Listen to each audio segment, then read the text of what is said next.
Cascade है, कौन कौन से निकल सेकेंडरी मैसेंजर की तरह काम आते हैं? एक आता है IP3 और एक आता है डैग। डैग DAG IP3 और डैग सेकेंडरी मैसेंजर की तरह काम आते हैं। तो यही क्वेश्चन पूछा गया था, जो कि मैंने आपको पूरा समझा दिया कि पूरा क्या इसका फ्लो चार्ट रहता है। तो इस प्रकार से मैंने आपको पूरा बता दिया है। ये एक है डैग, डाई एसाइल ग्लिसरॉल, ये जो है ये सेकेंडरी मैसेंजर है, और IP3 भी सेकेंडरी मैसेंजर है। डैग का काम है PKC को एक्टिव करना, और फिर आगे जो कैम पाथवे होता है ना, फिर वहाँ पे ये अपना रोल प्ले करता है डैग। कैम पाथवे में करता है, हाँ। तो अभी वो वाला पाथवे तो मैंने लिखा नहीं, तो IP3 इनोसिटोल वाला पाथवे है, वो मैंने यहाँ पे लिखा हुआ है। फिर कैल्शियम को करता है, कैल्शियम बाहर निकलता है, और देखिए इस प्रकार से जो कैल्शियम के जो फंक्शंस होते हैं, वो कैल्शियम अपने फंक्शंस को परफॉर्म करता है। तो 2 प्रकार के हैं जो इनोसिटोल से निकलते हैं सेकेंडरी मैसेंजर, वो कौन कौन से हैं? एक है IP3, एक है डैग। तो आप इसको याद रख सकते हैं। अब नेक्स्ट पढ़ते हैं, हम नेक्स्ट कंसेप्ट पढ़ते हैं।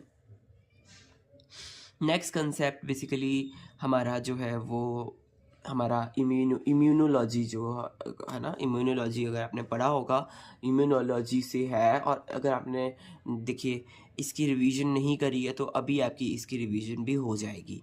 देखिए इन्फेक्शन जब होता है, इम्यूनिटी के हिसाब से जब इन्फेक्शन होता है तो क्या होता है? तो सबसे पहले आता है न्यूट्रोफिल। न्यूट्रोफिल आता है, वो अपना काम करता है, जो भी जैसे एंटीजेंस जो आए हुए हैं, फॉरेन एंटीजेंस, वो उनको ख़त्म करने की कोशिश करता है।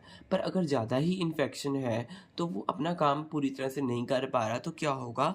वो क्योंकि ज़्यादा दूर इन्फेक्शन है ना, तो वो एक ही बार में सब कुछ नहीं कर पा रहा, तो क्या होगा फिर? अगर इन्फेक्शन ज़्यादा है, नॉट कोप अप, ये क्या कहते हैं, जो न्यूट्रोफिल्स हैं वो अपना काम अच्छे से नहीं कर पा रहे, तो मैक्रोफेजेस रिक्रूट हो जाएंगे।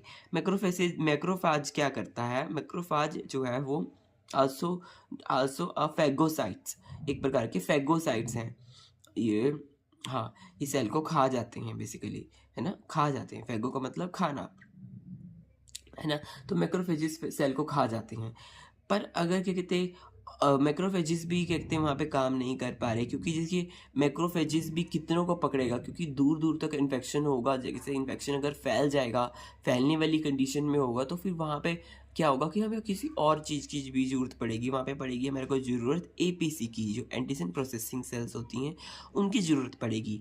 एग्जाम्पल है डेंड्राइटिक सेल। फिर आएंगे डेंड्राइटिक सेल, पहले न्यूट्रोफिल आए, उससे काम नहीं बना, फिर मैक्रोफेज आया, उससे काम नहीं बना, फिर आएगा डेंड्राइटिक